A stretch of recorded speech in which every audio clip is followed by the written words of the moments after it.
안녕하세요. 이슈를 대신 읽어주는 남자 이대남입니다. 이번 영상에서는 지난 영상에서 예고한 대로 가세연의 인터뷰를 했던 당시 밀양 사건의 가해자로 지목되었던 B씨의 이야기입니다. 결론부터 말씀드리자면 B씨의 주장은 상당히 설득력이 있습니다. 우선 공소사실 내용에 따르면 B씨는 당시 2004년 5월 3일 저녁 9시경 가해자들이 영남로에서 피해자를 성폭행했을 당시 밖에서 망을 봤다는 이유로 처벌을 받았는데요. 하지만 당시 B씨는 경남 도민체육대회 출전 때문에 밀양이 아닌 김해에 있었다는 것입니다. 그리고 그와 관련된 증거 자료도 제출을 했는데 경기 실적 증명서와 같이 대회에 참가했던 동기의 진술서를 경찰에 제출했는데도 불구하고 경찰은 이를 묵살시켰고 B씨는 영문도 모른 채 처벌을 받게 되었습니다. 그렇다면 B씨는 피해자를 본 적이 없었을까요? 사실 B씨는 피해자를 친구들과 같이 술집과 노래방에 갔을 때 2번 정도 봤었고 자신이 보는 앞에서는 신체 접촉이나 성관계는 없었다고 인터뷰했습니다. 그런데 이건 조금 짚고 넘어가야 할 것 같은데요. B씨의 주장대로 친구들과 술집에서 술을 마시고 노래방을 가는 등 피해자와 같이 놀았던 것은 팩트인 것 같습니다. 하지만 과연 피해자도 그 당시 즐겁게 놀았을까요? 그할 인터뷰에서 피해자매는 가해자들이 자신들의 몸을 찢고 협박을 해서 두려움에 가해자들이 부르면 갈 수밖에 없었다고 이야기했습니다. 그리고 피해자가 성폭행을 당했던 것은 명백한 사실이니 피해자가 그 술자리에서 즐겁게 놀았다는 것은 쉽게 이해하기가 힘든데요. 여기서 바로 공소 사실의 오류를 볼 수 있는데 가해자들에게 솜방망이 처벌을 했던 이유가 바로 이들의 공소 사실이 강간이 아닌 간음이었기 때문인데요. 그 근거로 피해자가 가해자들과 술을 먹고 놀다가라는 내용이 있었기 때문입니다. 하지만 과연 피해자도 그 자리에서 재밌게 놀았다고 장담할 수 있을까요? 만약 당시에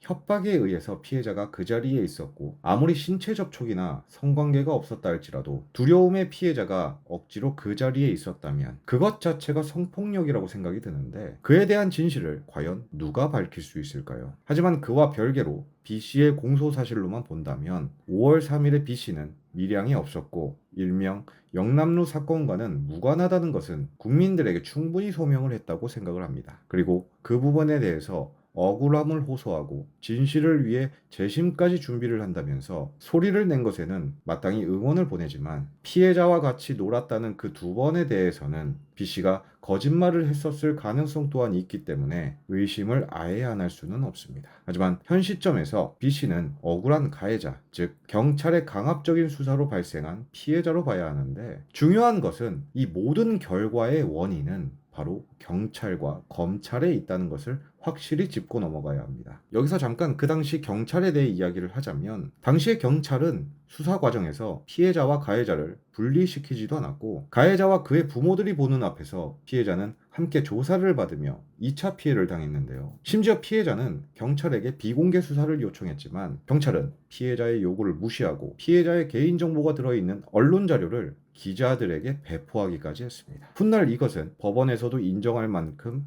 피해자가 당시 엄청난 피해를 입었다는 것에는 어느 누구도 반박하지 못할 것 같은데요. 하지만 가해자로 지목된 44명 또한 경찰의 폭력과 강압적인 수사로 인해 몇몇 억울한 피해자가 생겼다는 것에는 저도 동의를 하고 이는 반드시 국가에서 보상을 해줘야 한다고 생각합니다. 피해자도 국가를 상대로 소송을 걸었고 승소를 했으니 억울한 피해자들 또한 충분히 가능하지 않을까 싶은데요. 제가 답답한 부분은 억울한 피해자를 만든 것은 당시에 수사를 했던 경찰입니다. 그렇다면 당연히 그 비난의 화살은 억울한 피해자를 만들고 피해자에게 2차 가해를 한 경찰에게 향해야 하는데 오히려 피해자가 유튜버를 이용해서 가해자들의 신상을 공개했다는 녹취가 터지고 사람들은 일제히 피해자를 비난하기 시작합니다. 너무 어이없지 않습니까? 피해자는 복수를 다짐하면 안 되는 건가요? 아니면 단역 배우 자매 사건 어머니처럼 본인이 직접 나서지 않고 유튜버들에게 부탁을 했다는 게 문제가 되는 건가요? 그렇다면 단역 배우 자매 사건 피해자 어머니 또한 저에게 자료를 준 게 있고 가해자들도 저에게 자료를 줬는데 이건 어머니와 가해자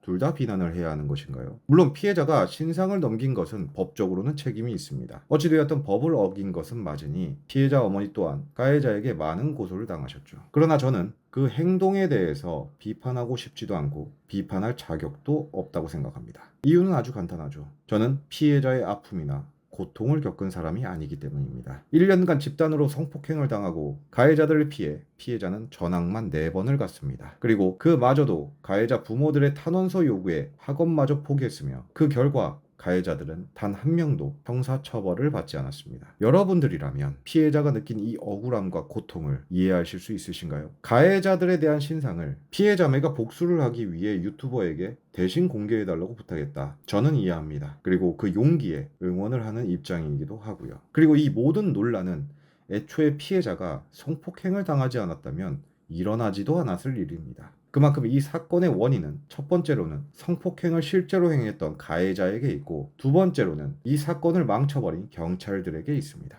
그렇다면 비난의 화살은 진짜 가해자와 경찰에게 가야 하는데 왜 피해자에게 비난을 하는 것일까요? 그리고 그렇게 비난을 해서 얻을 게 과연 무엇일까요? 억울하게 가해자로 지목된 이들과 그의 가족을 구제하기 위한 만약 그런 것이라면 방향성이 잘못됐습니다. 만약 언론과 법원이 그들의 이야기를 들어주지 않고 묵살했다면 유튜버들이라도 그들의 이야기를 들어주고 비씨처럼 억울함을 풀어주기 위해 소리를 내게 도와주면서 경찰과 진짜 가해자들을 비난하는 게 올바른 방향이 아닐까요? 어째서 유튜버들에게 자료를 넘긴 피해자를 비난하며 그로 인해 피해자에게 2차, 3차 가해를 하는지 저는 그 이유를 도무지 모르겠습니다. 그럼 만약 지금까지 많은 피해를 입었던 피해자가 유튜버들의 배신과 폭로로 비난이라는 3차 가해로 인해 최악의 선택을 한다면 그 책임은 누구에게 있을까요? 아니, 무엇으로 책임을 지시겠습니까? 물론 경찰로 인해 억울하게 가해자로 지목된 분들은 유튜브라는 매개체로 본인은 물론 가족까지 사적 제재를 당해서 큰 피해를 입었습니다. 그리고 그것은 확실히 말하지만 잘못된 행동입니다. 하지만 그만큼 20년 전 끔찍한 일을 당한 피해자에게 지금의 사태로 또다시 피해를 입히고 있는 것 또한 굉장히 잘못된 일이고 억울한 피해자를 구제하겠다는 명목으로 피해자를 깎아내리는 것은 더더욱 잘못된 행동이라는 것을 말씀드리면서 오늘의 영상을 마치도록 하겠습니다. 긴 영상 시청해주셔서 감사하고 다음에 올라올 가세연에서 인터뷰한 A씨에 대한 영상도 많은 관심 부탁드리겠습니다. 감사합니다.